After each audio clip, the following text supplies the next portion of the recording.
Welcome to the Porecast. I'm your host, Carly Harmson. As a licensed master esthetician with nearly 2 decades of experience, I feel confident to meet you here every week to educate about the latest trends and must-have skin treatments, as well as to decode the science and demystify the overwhelming world of skincare.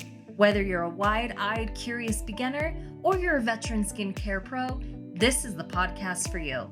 So grab your favorite face mask and come discover with me someone who's not only a skincare guru, but also a card-carrying member of Skincare Obsessed, just like you. Get ready for this episode of the podcast, starting now.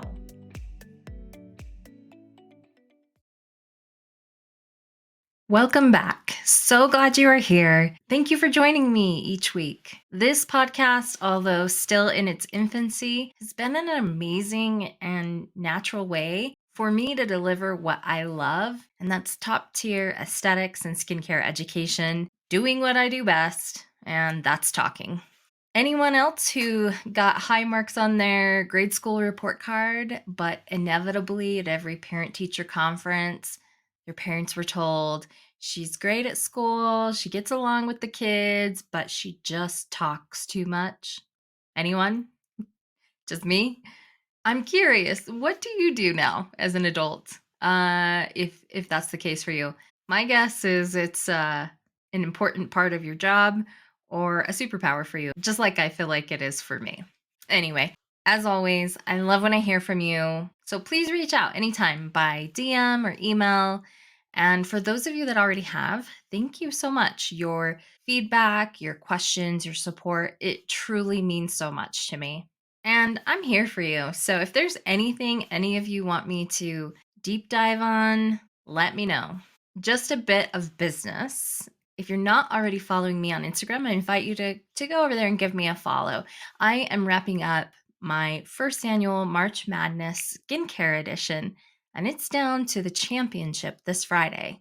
My community nominated 32 products that varied from cult favorite drugstore products to professionally dispensed skincare products. And they have been voting each week to narrow down to our final 2. Interestingly, from the same brand.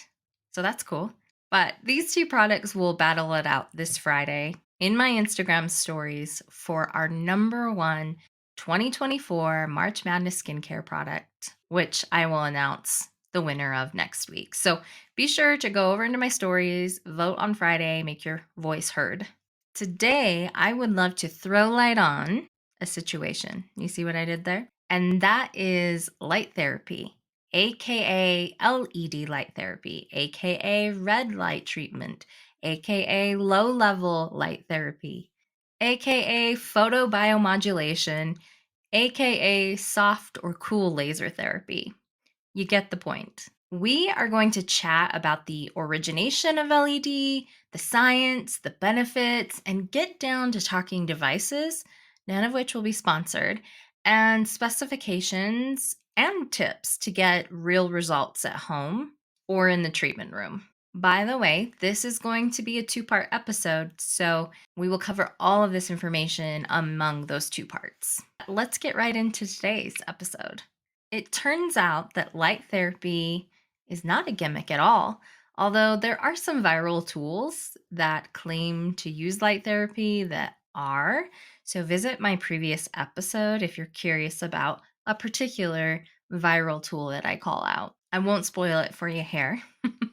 You can go discover that in the previous episode. Let's begin with the basics. LED is an acronym for light emitting diode.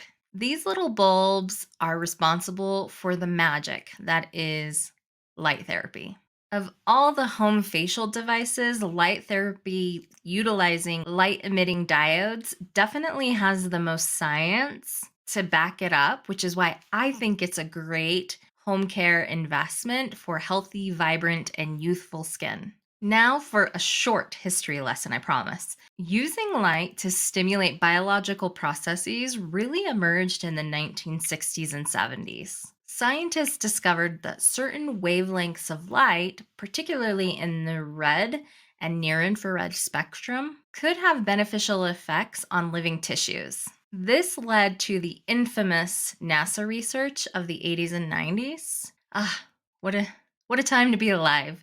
Anyway, likely you've heard of the science. If not, I'll fill you in really quickly.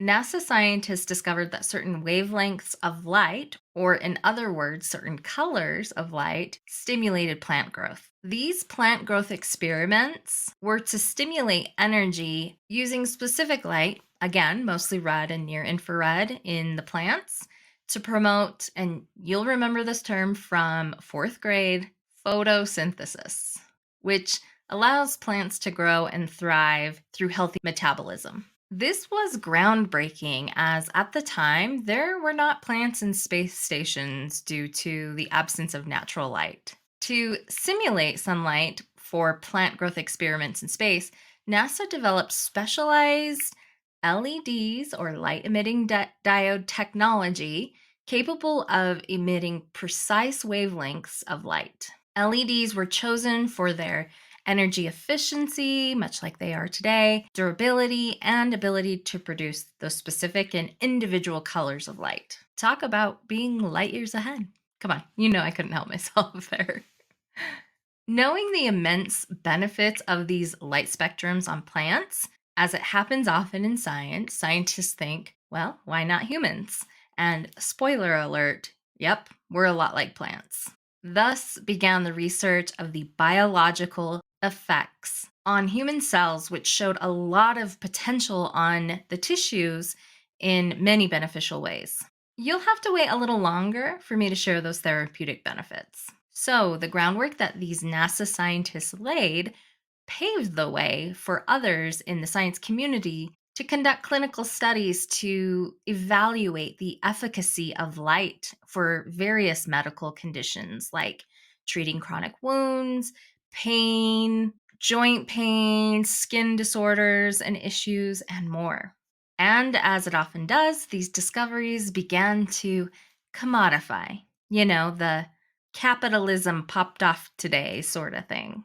And the commercialization of light therapy began, which has led to powerful in clinic or spa devices, as well as home devices for personal use. So, how does this therapy work? At a cellular level, mitochondria, you'll remember eighth grade science, this is known as the powerhouse or battery pack of a cell. That mitochondria creates energy our cells can use from the nutrients we consume. This battery of the cell exists in almost all cells, whether it's an immune cell or a muscle cell or a skin cell or even a fibroblast, which I like to call a cell factory. And one of the most important fibroblasts to us are those collagen fibroblasts that make collagen. Okay, a quick and simple physics lesson. But no, I'm not the brightest bulb in the box, all right? I'm not a scientist, I'm not a physicist, or even claim to be an expert here. I'm just a master esthetician once trained in laser and light physics for the use of devices for beautification, like skin rejuvenation and hair removal, and more. Oh, and just a little shout out to my first and insanely knowledgeable instructor introducing me to this subject matter, Jeanette. Hey girl, thank you. You taught me so much. With an honorable mention going to my friend and longtime colleague who really helped me round out and apply my laser physics knowledge. And just a salute to my dear friend Kylie. Anyway, so while I probably won't explain as well as my friends Jeanette and Kylie could, I'm going to explain the best I can how light therapy works to you like you're 5. That's a Michael Scott from Office reference. Anyone? All right, not that you need me to, but in case you do, here we go. Light therapy utilizes light in both the visible spectrum, i.e., the colors you would see in a rainbow or a prism. These include violet, blue, green, yellow, orange, and red. And then oftentimes the technology uses light just outside the visible spectrum, notably near infrared. Each of these colors has a specific wavelength, which is a measurement of distance from one peak or crust to the next. So Envision literally two waves here. If you're watching from that peak down, back up to the next, that is a measurement called a wavelength. And this distance measurement is measured in nanometers.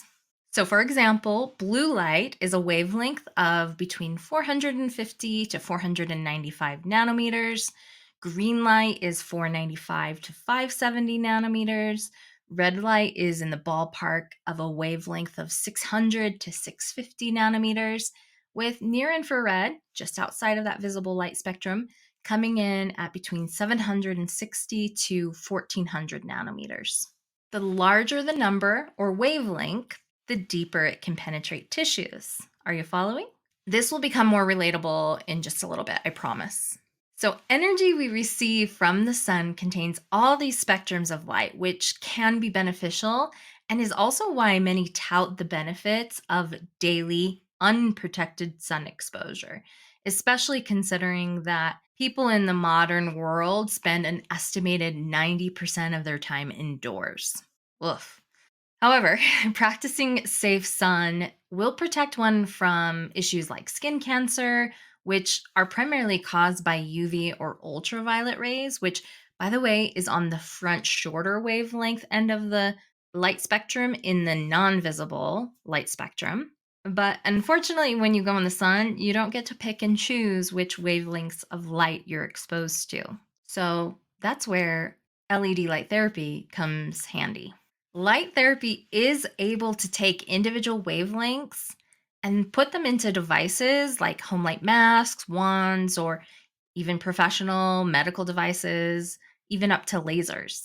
And although we're not talking about lasers today because they definitely deserve their own episode or two, know that some of them will use one specific wavelength and some will use a broad spectrum of wavelengths. This would be known as IPL, intense pulse light, or the ever popular BBL, broadband light. And these wavelengths are intended to hit a specific chromophore or target in the skin, like for hair removal or skin rejuvenation. These wavelengths may also be used in a less direct, collimated way in light therapy. The difference between these medical class devices and LED light therapy or low level light therapy is irradiance or power density, bandwidth, and dose, or some might call that fluence, and high repetition rates. In another way, lasers specifically emit a singular coherent wavelength of electromagnetic radiation to ablate, coagulate, or even cut, depending on the laser, tissue. This powerful energy can also be emitted through something as small as a pinhole, which intensifies its power. Lasers can also emit a lot of thermal energy or heat in the skin, which can cause damage, usually for a cause. But importantly, LED light therapy does not do this. Light therapy, differently, is mostly non thermal, non invasive, painless. It does not injure or wound the skin, and it has very few contraindications and side effects, making it a safe treatment for most everyone. So, this light can activate mitochondria. Remember, that's the battery pack of the cell, by almost like a recharge or a boost, if you will. So, think about probably our collective favorite piece of technology. That would be our smartphones. As the energy or battery in that phone declines, we begin to lose power. But with a charger boost, our phone is on and working, hopefully efficiently.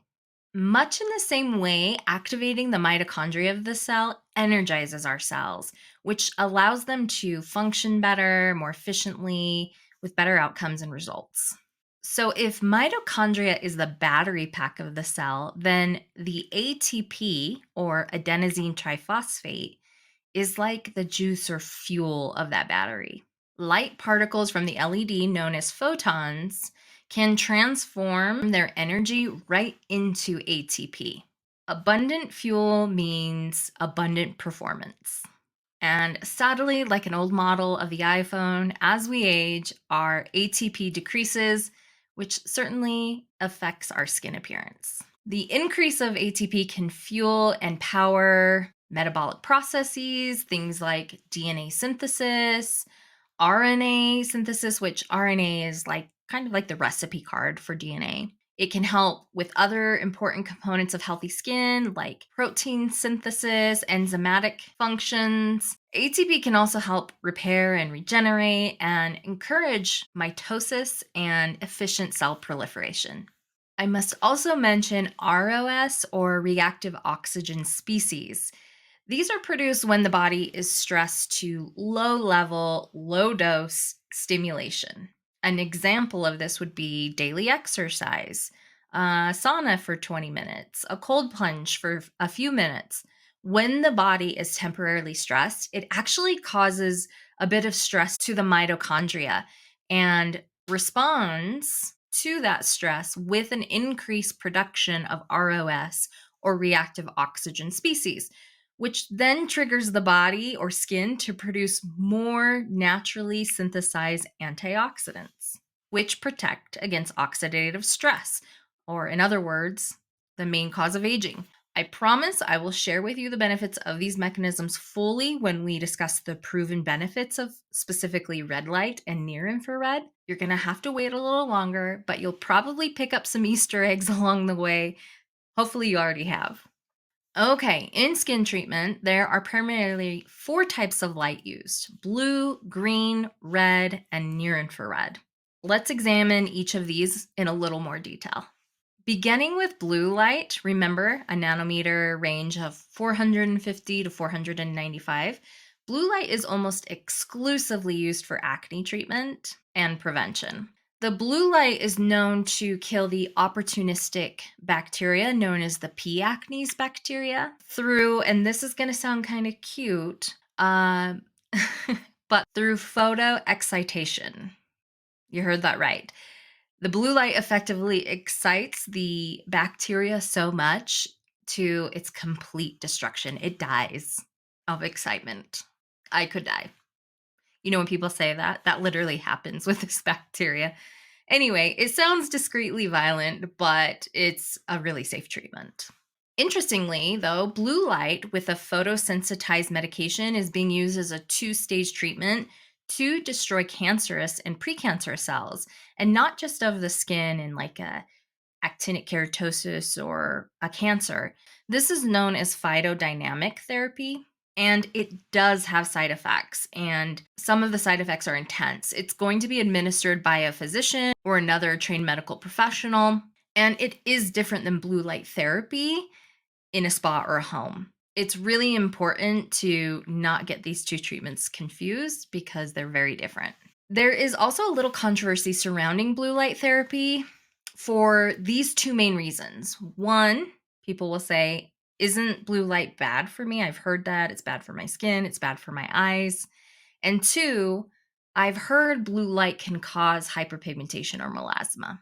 I hope to answer both of these questions easily in one statement. Based on my research of finding research of other much smarter people than me, blue light can be both beneficial and harmful to the skin. But here's the catch: it depends on the intensity, the exposure, and the wavelength. A low energy, low exposure time to high energy blue light, like in an LED light device, can help prevent skin diseases and issues, while studies have revealed that longer exposure to high energy blue light, like from your screens and tech, can increase the amount of DNA damage, cell and tissue death, and probably most known about is the eye damage that can happen with this blue light. Also, there is some evidence of skin barrier damage and photoaging. So the claim of hyperpigmentation caused by blue light, known to be particularly more common in darker Fitzpatrick types like in Indian or black skin, it's referring to evidence of more of that long exposure to high energy blue light caused by phone and computer screens. One study concluded that different degrees of pigmentation that were produced on the backs of the patients studied, these were healthy female melasma patients with a Fitzpatrick type of, I think, 3 to 5, they were affected by the dose of the blue light irradiation. So low dose or exposure repeatedly was not shown to cause more pigment activation, but the high dose did. Many have conflated this and other studies with blue light devices that are available for skin health and rejuvenation.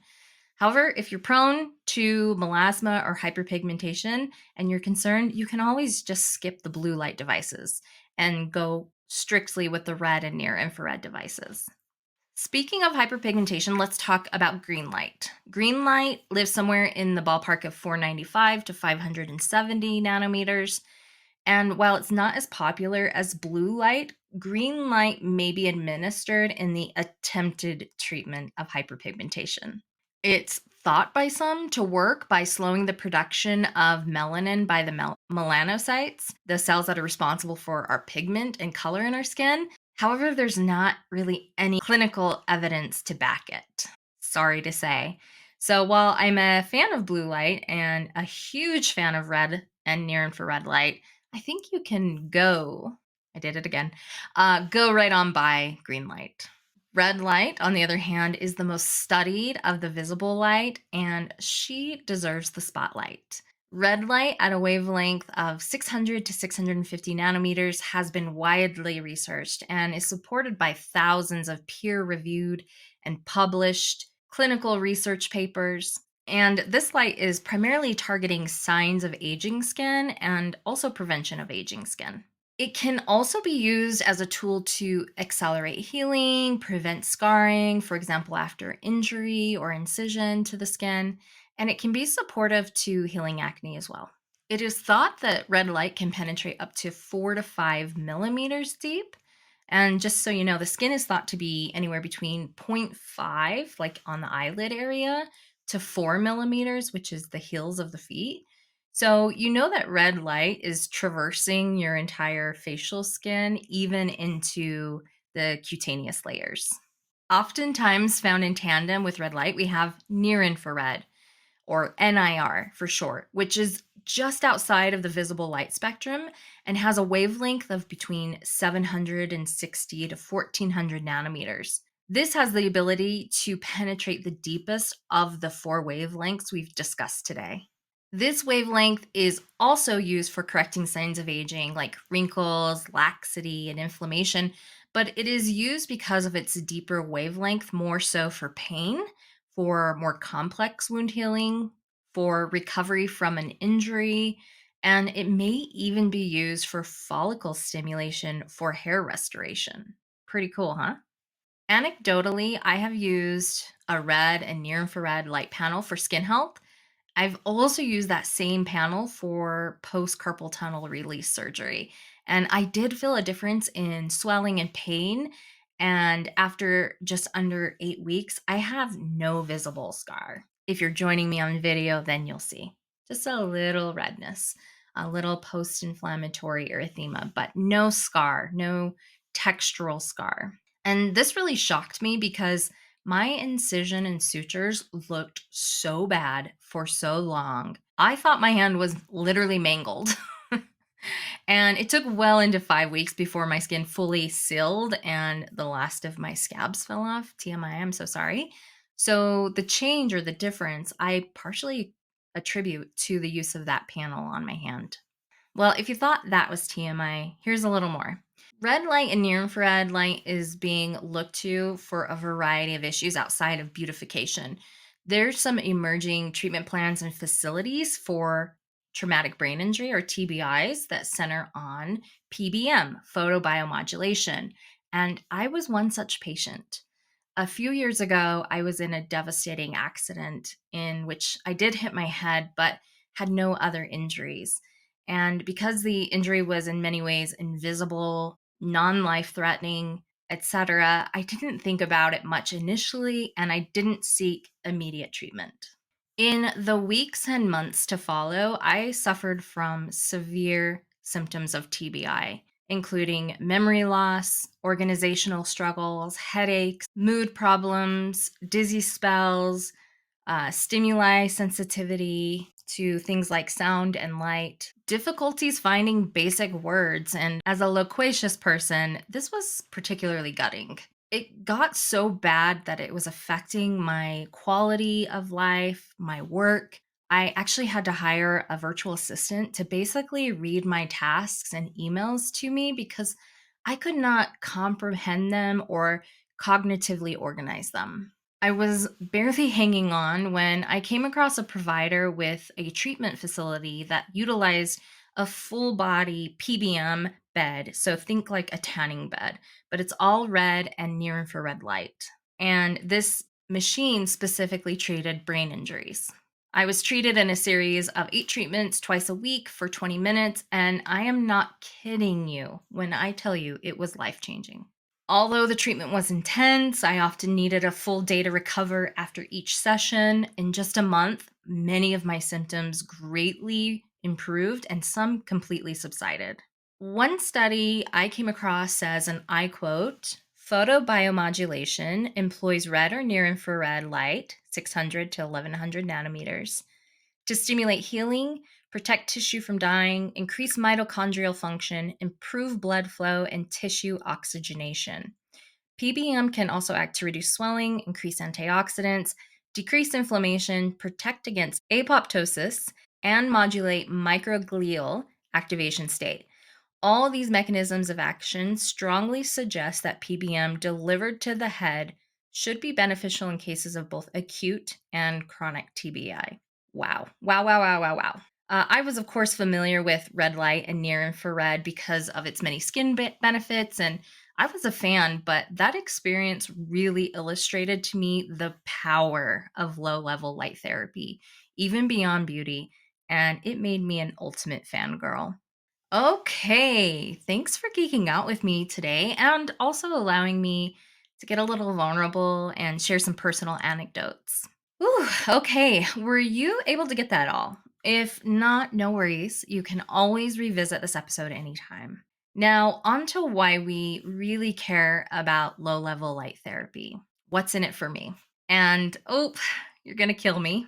We're out of time. So I will answer those burning questions of benefits as well as share more about specifications of light therapy devices, things to look for, best practices and tips of this technology next week in part 2 of this episode. So, same time, same place. See you there.